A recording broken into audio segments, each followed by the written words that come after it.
Insyaallah pada pengajian pertama setelah kita tutup di bulan Ramadan,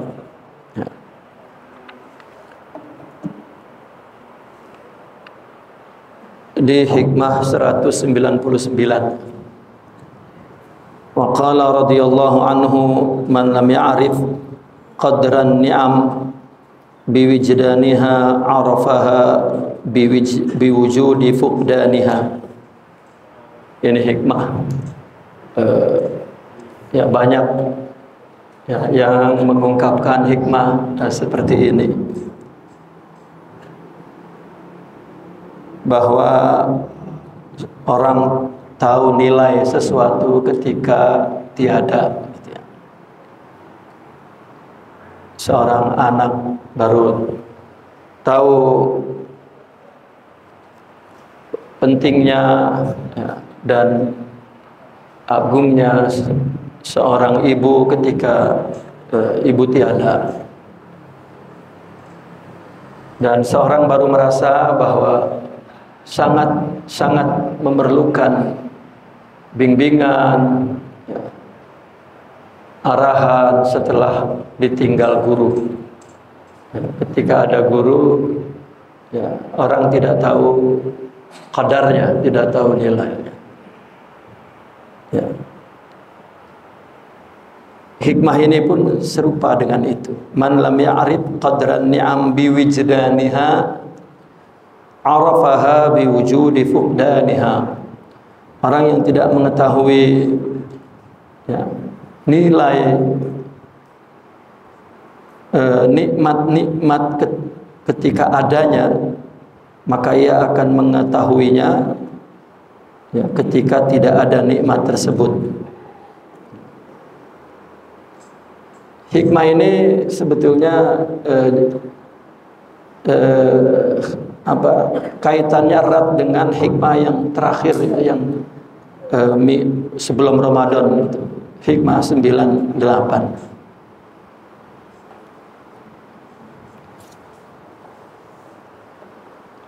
Ya. Ketika beliau mengatakan rubbama waradatiz zulam alaika liyu'arrifaka qadra ma manna bihi alaika. Ya.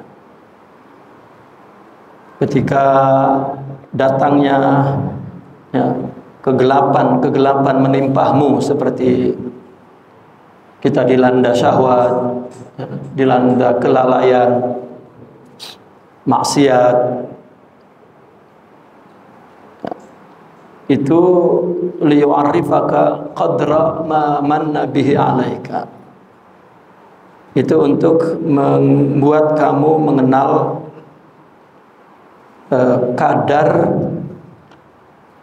anugerah yang diberikan oleh Allah kepadamu.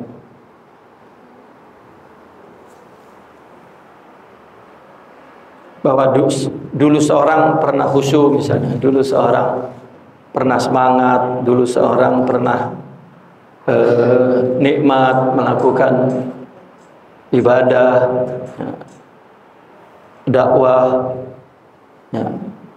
Namun di perjalanannya kemudian dia terjebak kepada syahwat, terjebak kepada maksiat, seolah-olah datangnya kegelapan itu ya, Allah menginginkan kita dapat mengetahui, merasakan anugerah nikmat-nikmat sebelumnya. Lalu hikmah yang hari ini, malam ini ya, seolah-olah memberikan alasannya. Kenapa demikian? Karena memang nilai nikmat ya, ketika ada kurang diketahui, kurang dihargai, baru ya, terasa besarnya, terasa nilainya, terasa agungnya ketika tidak ada. Ya, kita kurang sekali mengambil manfaat, menghargainya, katakan artinya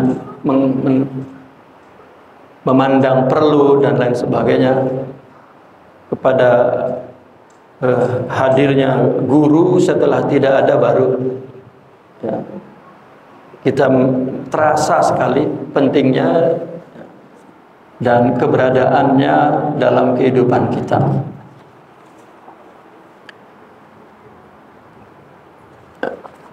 Mestinya kita kemarin tuh berhenti di situ ya, berhenti di situ. Seolah-olah hikmah ini yang berikut ini hanya bukan hanya artinya memberikan alasan kenapa maksiat juga ya, yang Allah takdirkanlah katakan ya, kepada seorang yang beriman ya, semata-mata ya, agar dia merasakan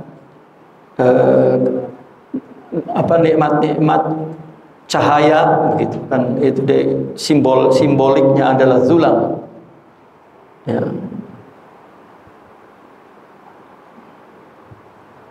Dan di situ menggunakan istilah yang sering digunakan oleh orang sufi, minnah, qadrama manna bihi ya, minnah. Seolah-olah orang sufi telah memonopoli istilah minnah untuk anugerah rohani ya, padahal di luar itu orang membicarakan minnah ya umum semua anugerah.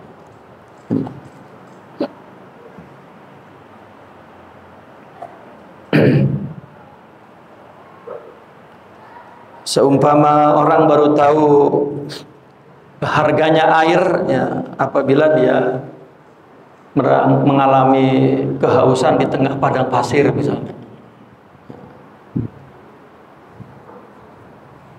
Itu ada dulu kisah-kisah Harun ar-Rasyid dengan Syekh Bahlul ya. Bahlul mengatakan bahwasanya seluruh kerajaan dan negeri kekuasaanmu itu harganya ya hanya sekantong air kencing katanya gitu.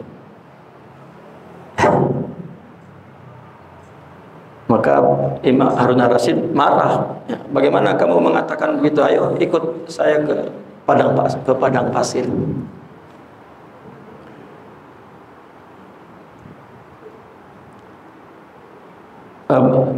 Kerajaan dan seluruh negara kekuasaanmu itu ya, harganya cuma sekantong air, maaf, air.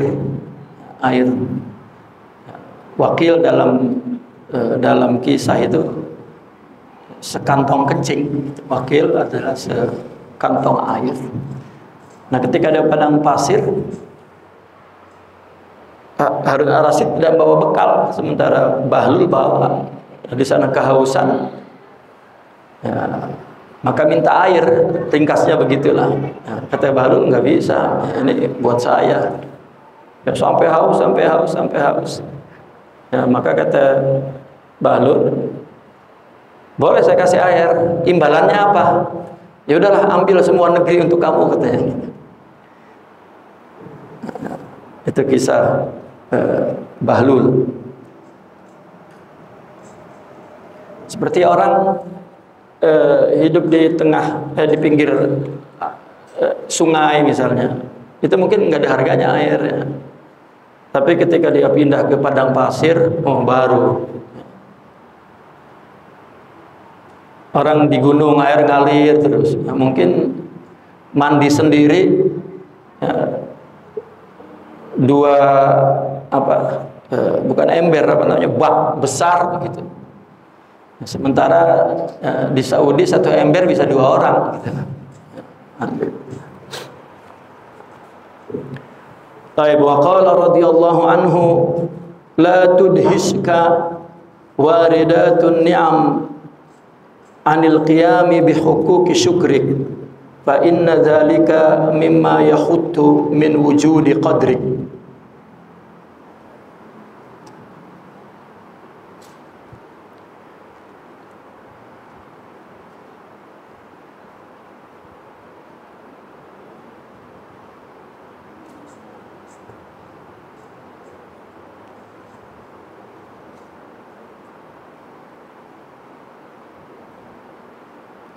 la tudhishka waridatun ni'am. Janganlah datangnya nikmat yang berturut-turut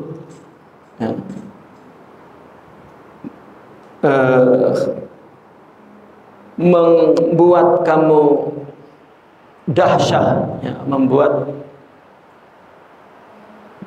kamu kagum, membuat kamu tercengang, sehingga kamu tidak dapat melaksanakan hak syukur kamu kepada Allah Subhanahu wa ta'ala,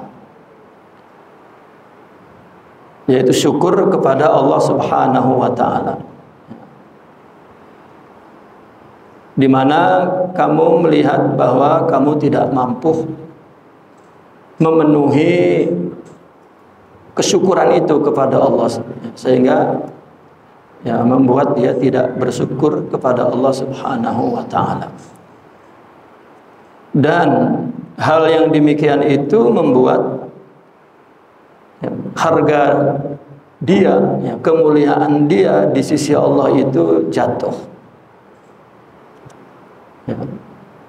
Orang memandang bahwasanya kekuasaan yang dia miliki, kekayaan yang dia genggam di tangannya itu membuat dia dahsyah, membuat dia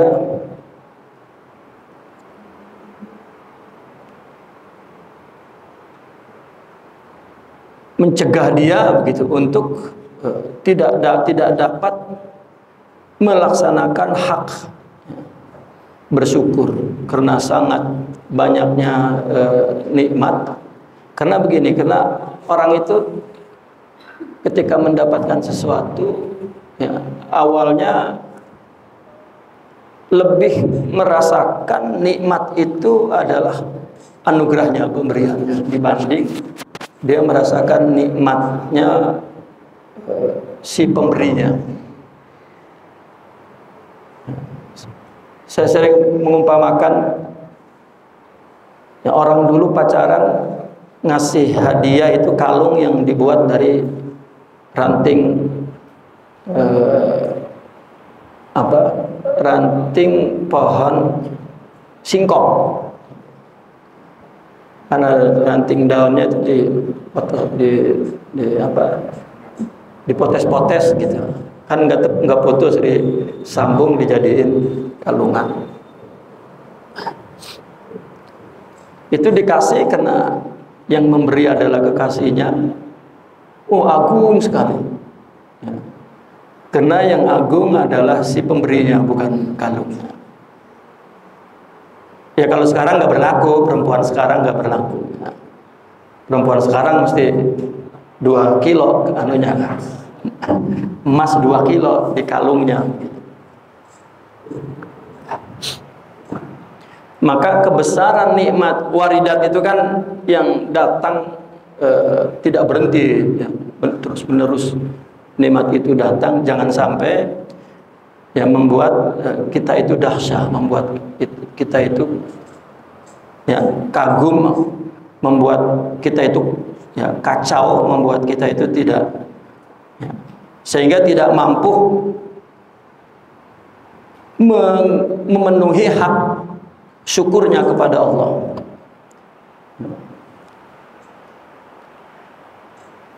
Dan itu akan menghancurkan kedudukannya di sisi Allah Subhanahu wa ta'ala.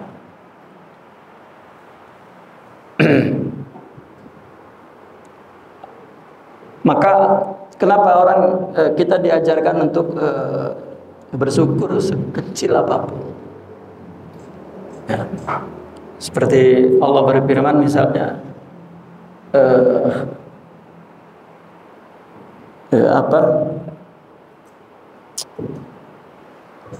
la in syakartum la azidannakum wa la in kafartum inna azabi la syadid. Jika engkau bersyukur, maka engkau akan maka Allah akan membuatmu selalu merasa lebih. La azidannakum. Wala in kafartum, tetapi jika kamu tidak bersyukur, itu kufur namanya. Maka engkau akan selalu merasa kurang. Azab ini kebalikan dari la azidannakum. Rupanya orang, ya Allah menyebut orang yang merasa kurang terus, ya, itu siksaan Allah kepada kita karena kita kurang bersyukur. Nah, maka ada hadis, kadzal faqru an yakuna kufra. Nyaris sifat yang merasa kurang terus itu membuat dia susah untuk bersyukur. Ini hadis nggak ada kaitannya miskin bikin kafir, nggak begitu hadis ini, bukan sama sekali. Karena justru miskin bikin orang sadar gitu. Nah, kaya, nah ini seperti ini. Kalau kebanyakan tenggelam, nggak bisa bersyukur. Nah, maka bersyukur itu sejak mendapatkan yang kecil-kecil. Ini kita makan teri doang, teri doang.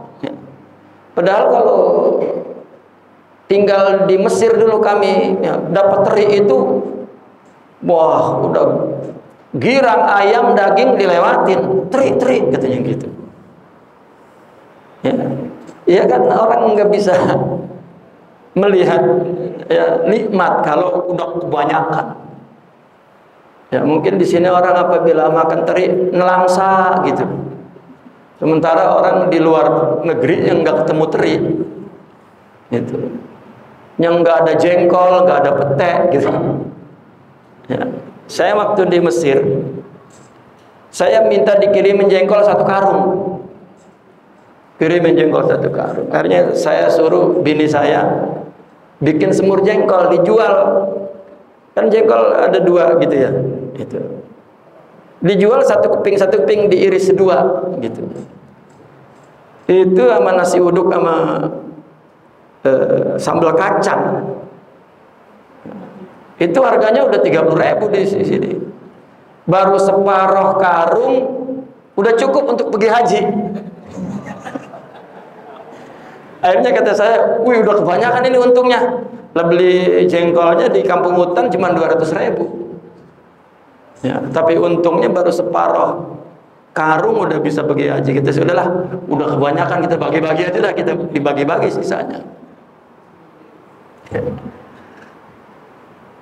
Ya, maka kita sering begitu apabila kita lagi nggak punya gitu, nggak perlu bersyukur. Maka ada hikmah di Imam Al-Haddad itu, kalau sedikit harta tidak mampu kamu mengendalikan perasaan kurang, nanti kalau Allah kasih banyak, enggak muncul sifat cukup, merasa cukup.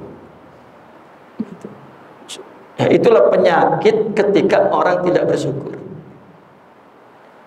Ya, penyakit ketika orang tidak bersyukur.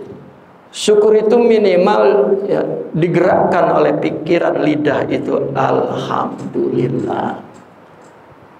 Ya, apa aja kan kita disuruh kalau enak alhamdulillah rabbil alamin, kalau enggak enak alhamdulillah ala kulli halin. Ini kalau enggak enak innalillahi kita. Padahal Nabi nyuruhnya alhamdulillahi rabbil alamin. Musibah menimpa kita apapun, alhamdulillahirabbil alamin. Ya, karena musibah yang menimpa fisik itu sebetulnya Allah ingin merasakan nikmat fisik yang Allah berikan sebelumnya. Coba dulu Pak, kita ya, zaman gigi masih kuat, apa aja kita keletak.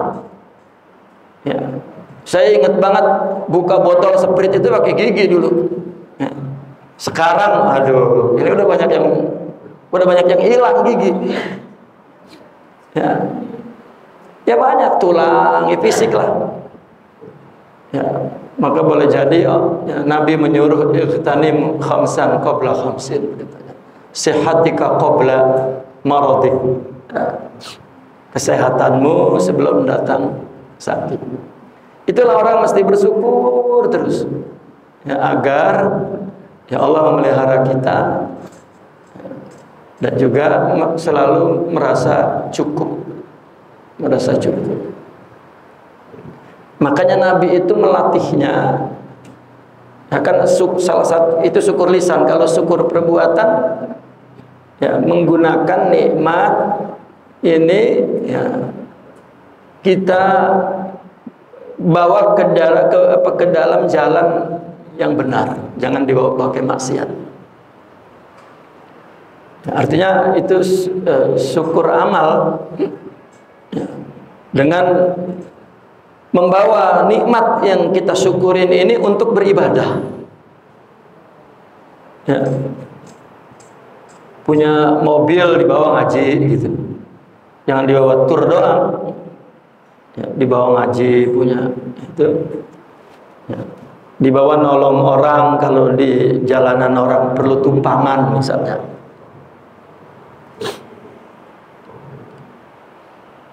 Baik.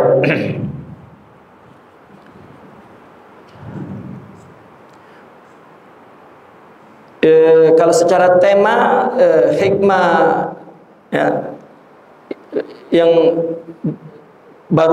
baru tadi pun masih masuk pada tema hikmah-hikmah yang sebelumnya. Kemudian ada tema lain di hikmah berikutnya. Ya, qala radhiyallahu tamakkunu halawatil hawa minal qalbi huwa da'ul udal. Ya. Tamakkunu halawatil hawa. Ya.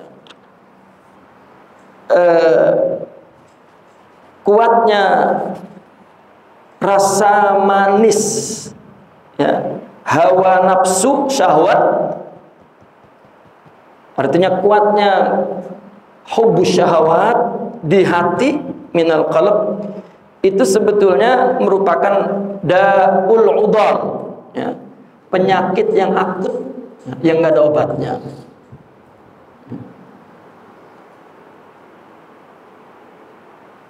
Rasa gambarannya mungkin begini. Kenapa Nabi bersabda itu at-taubatu nadamun, ya, taubat itu menyesal. Nah, menyesal ini rukun taubat yang paling utama, ya, identikal begitulah. Taubat itu menyesal begitu. Karena akibat menyesal maka dia menjauhi dosa itu dan gak akan kembali lagi. Itu sebetulnya dua rukunnya itu tabe kepada menyesal. Ini kalau nggak ada menyesal nggak mungkin dia ngejauhin. Ya. Nah, seorang ketika maksiat, ya, tobat ini kan kadang-kadang orang menyesalnya itu setelah 2 tahun gitu, lama. Ya. Atau kalau udah kena musibah besar dari dosa itu baru dia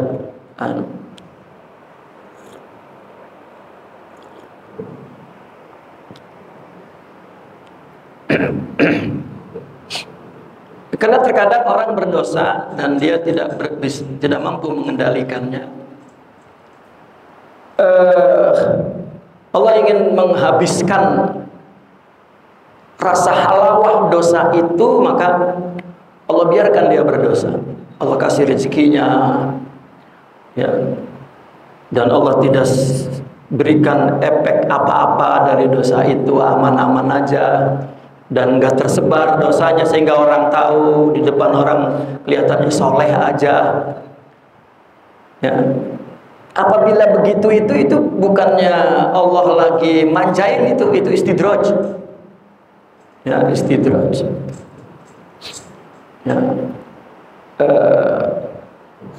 Atau, ya, Allah ingin merasakan nilainya ketaatan di kemudian hari. Ya, itu sebabnya banyak para wali ceritanya dulu peminum misalnya, perampok, ya, penyamun, begitu. Sehingga dulu saya pernah mendengar ada kiai di Banten, kiai dulu katanya, kamu kalau mau jadi penjahat jangan tanggung, gitu. Habisin. Kalau mau jadi juara jangan tanggung, gitu. Karena lama baliknya. Lama baliknya. Tapi kalau ya, nah ketika orang masih ya susah nemu taubat, tetapi rezekinya nggak dimampet oleh Allah, ya hukumannya nggak ada apa-apa, aman-aman aja, nama baiknya tetap ya terjaga, begitu. Ya, maka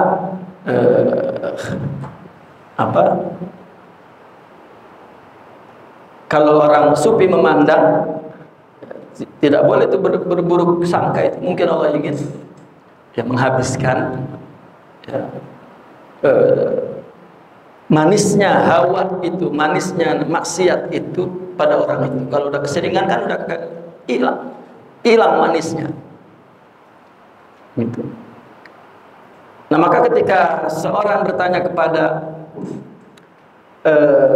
Imam Hasan Basri, ketika orang bertanya, saya ini berdosa tapi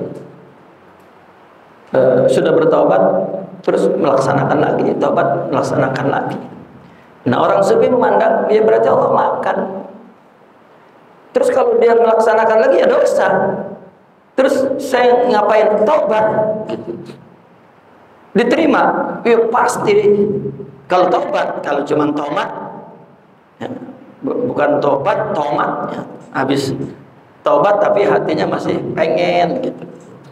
Nah maka itu sebab ulama sufi itu ya, ada perkataan Syekh Abdul Qadir Al-Jilani, la kabirata ma'al israr la kabirata ma'al istighfar wala saghirata ma'al israr. Dosa kecil nggak jadi kecil kalau israr. Israr ini bukan sering tapi pengen, gitu.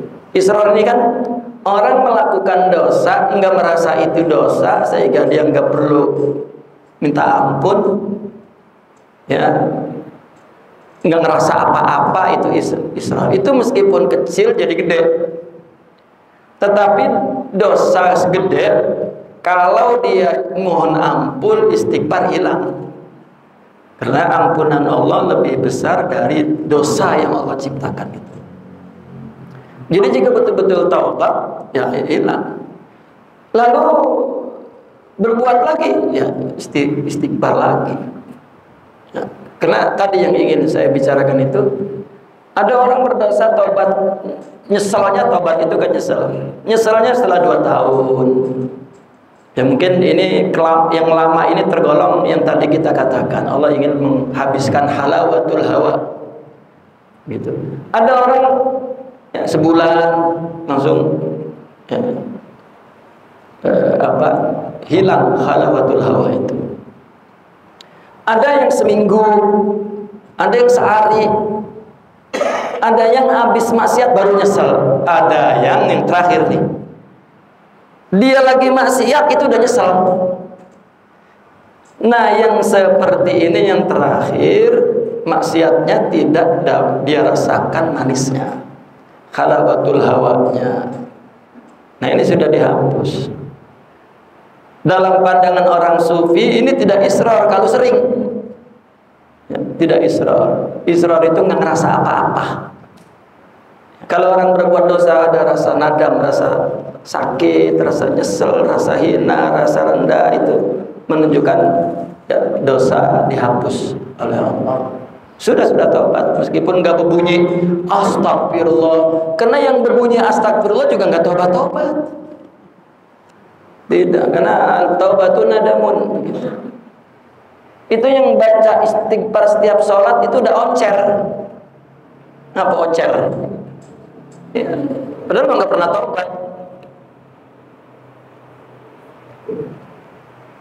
Dia hanya mendapat pahala zikir istighfar, taubatnya enggak.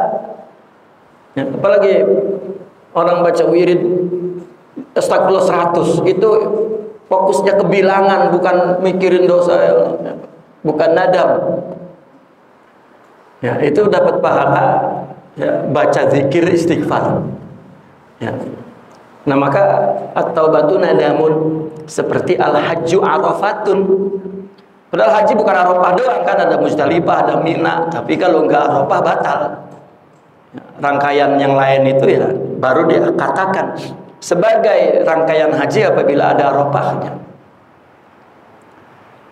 Nah, maka kalau halawatul hawa itu masih tamakun, itu penyakit ya, berarti masih lengket, masih yang udol ya, udol itu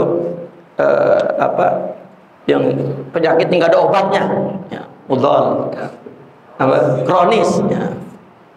Penyakit kronis itu nikmatnya hawa. Maka taubat itu, nadam itu yang menghabiskan, yang melenyapkan halawatul hawa. Tapi taubat benar nadam, maknanya nadam. Ya.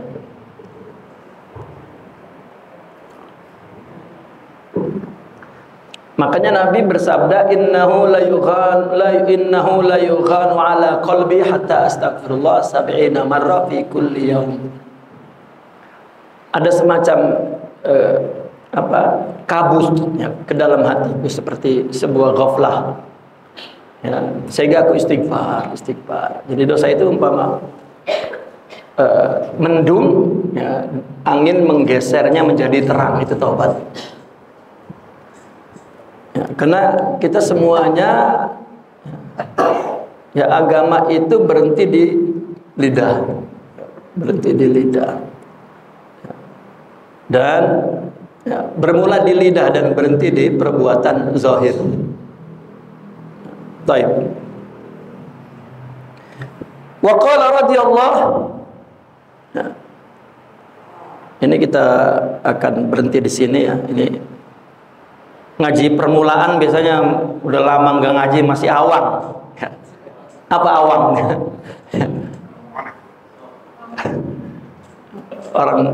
Orang Bekasi masih nyebut awang. Itu orang Depok, tahu nggak awang? Awang itu apa awang? Hah? Awang itu maan kepengen gitu. Awang gitu. Tanya si Jiun lah, itu tahu awang gitu.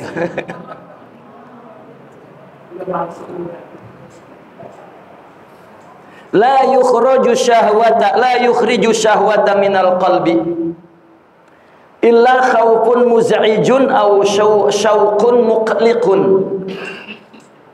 Ada dua perkara yang bisa mengusir syahwat dari hati. Apa? Takut ya, yang menggelis, yang menggoncangkan, atau rindu yang menggelisahkan.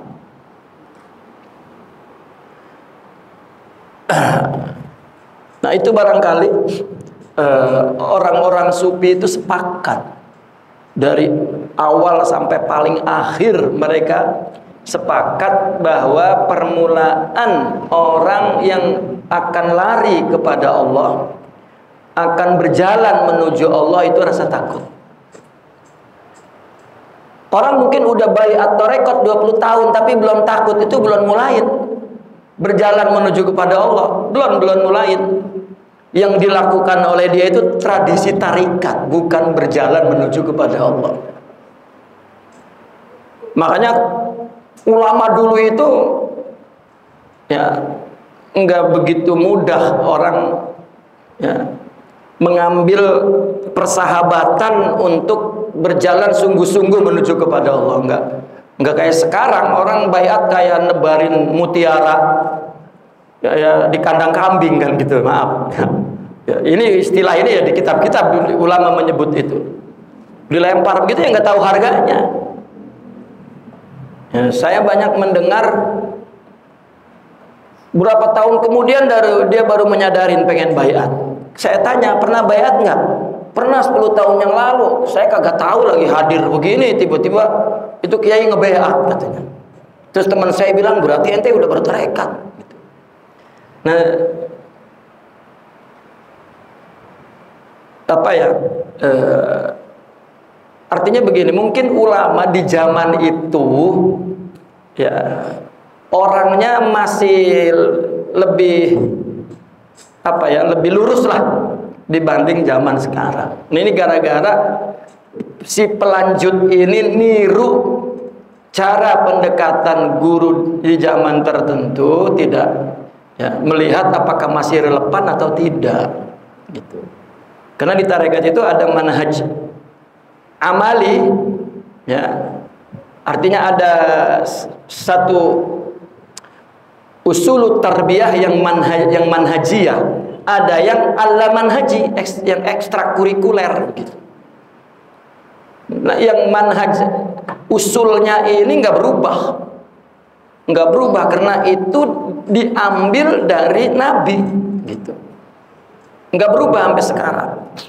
Tapi pendekatan-pendekatan ya, yang bersifat kondisional, yang bersifat yaitu milik ya, kecakapan seorang mursyid ya.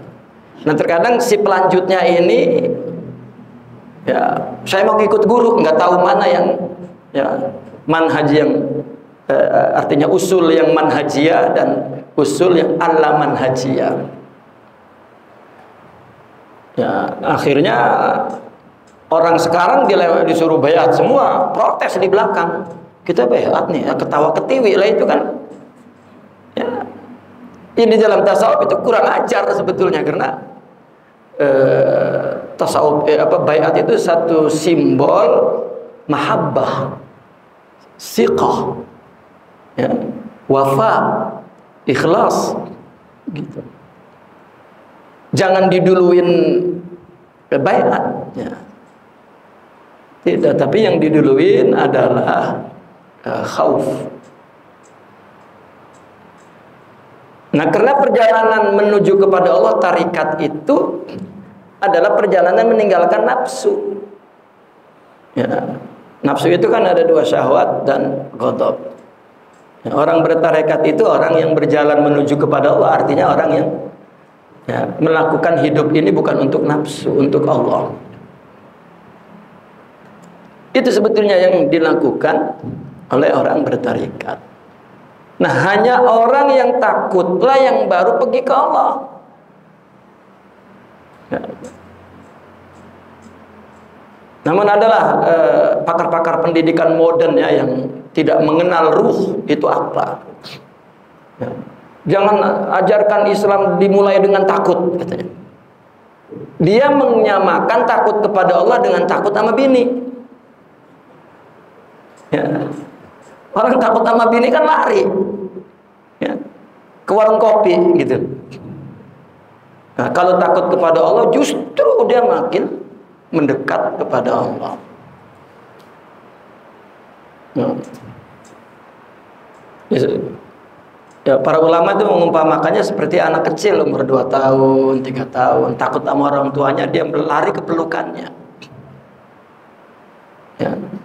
Dan kita kepada Allah begitu. Makanya Nabi berdoa, a'udzubika min uqubatik, a'udzu bi mu'afatika min uqubatik.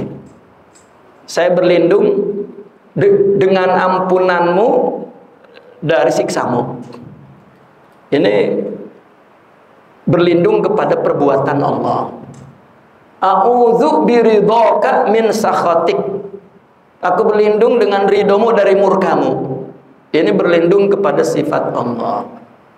Yang terakhir Nabi mengatakan a'udzubika minka. Ini berlindung kepada zat Allah. Aku berlindung denganmu darimu. Nah, maka tidak ada yang mengeluarkan syahwat dari hati kecuali takut, yang mendebarkan takut.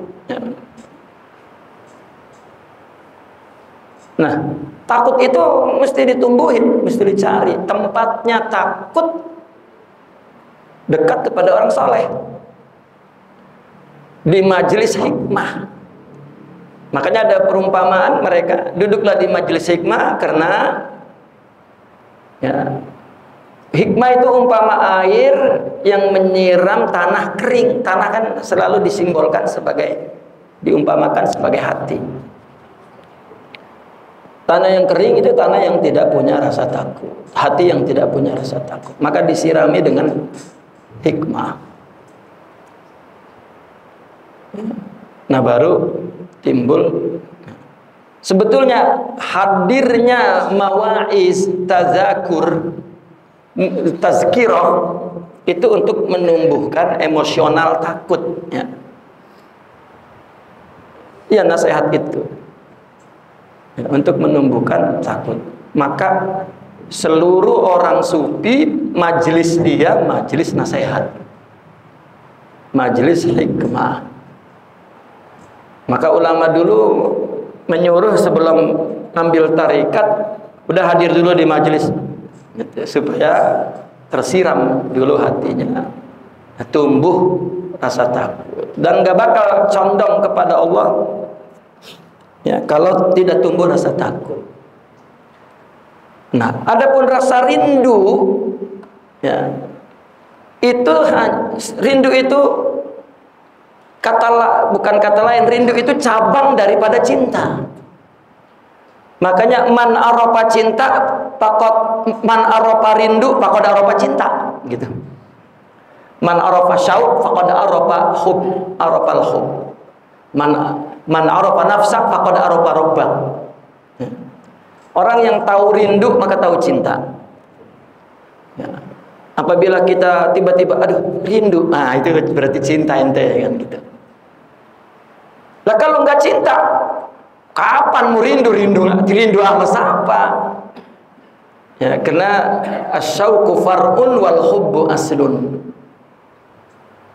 Nah, atau dia sudah sempurna itu rohaninya, ruhnya sudah memiliki sifat-sifat akhlak-akhlak yang mulia, baru tumbuh cinta.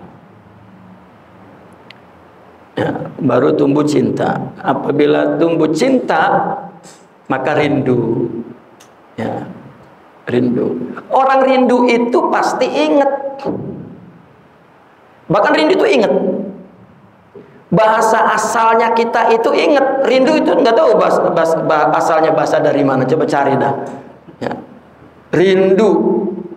Apa rindu? Kayaknya kayak itu bangsa India kayaknya rindu itu.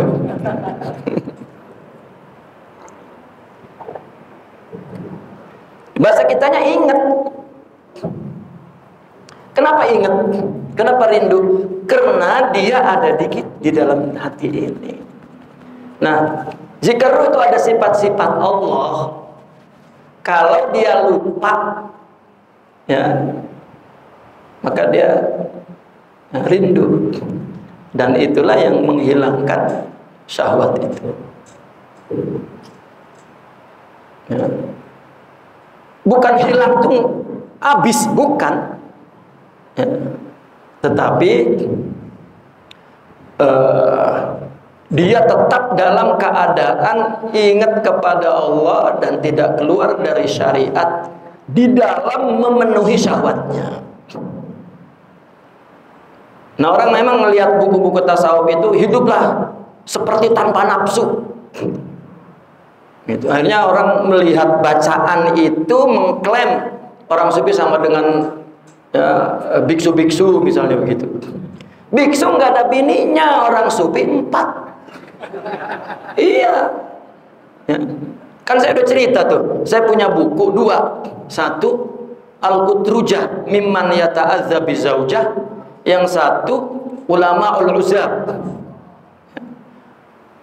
Ini ulama yang bujang, itu fuqaha semua. Begitu saya baca tokoh-tokoh yang ya, katakanlah apa terjemahannya itu, mimma yata'adza bizaujah itu apa terjemahannya itu? Orang yang disakiti istrinya. Itu orang sufi semua di situ ceritanya. Ya. Artinya bahwa konsekuensi hidup menyalahi emosional dan syahwat itu azab, itu musibah. Ya. Tapi kalau orang hidup ngikutin emosional anak, istri, syahwat, nah itu nggak ada musibahnya. Ya. Ya. Setelah saya baca, ternyata kesimpulannya begitu. Oh. Sampai saya terbayang, apakah ini maksud Nabi asyadun nasi balaan al-anbiya sumal amsal fal amsal. Ya. Manusia yang paling kena musibah para nabi dan orang yang serupa nabi.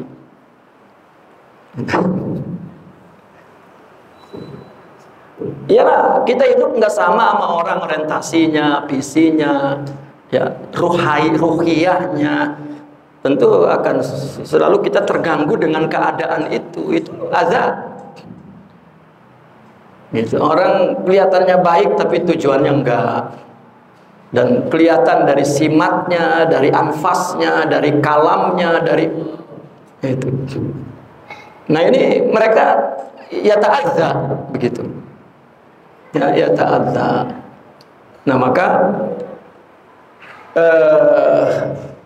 syahwat itu ada tetap, tapi ketika takut maka akan dibawa kepada syariah. Ketika rindu, ya, maka akan senantiasa dia bersama hakikat Allah Subhanahu wa taala. Nakfuna walhamdulillah, al-Fatihah.